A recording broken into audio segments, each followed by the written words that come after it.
Bismillah kita akan mulai aktivitas ini dengan hal yang baik, yaitu kita berdoa memohon agar semuanya berjalan lancar, kemudian semuanya menjadi keberkahan untuk kita semua, apapun itu, menyehatkan badan kita tentunya, dan tentunya sepulang dari sini akan lebih fresh dan lebih segar lagi. Amin.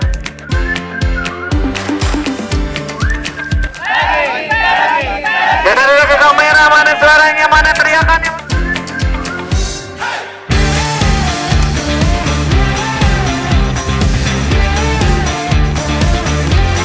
Trek kita bukan trek yang terlalu ekstrim. Ini trek yang mungkin disebut easy.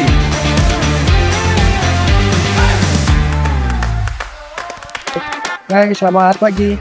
Pagi ini kita trekking di daerah Louis Hegos Sentul dengan perjalanan kurang lebih 3 jam ya katanya ya, dengan medan yang ini ada siram, nanti ada sungai, ada sawah, dan lewat ya, kita lihat keseruannya seperti apa.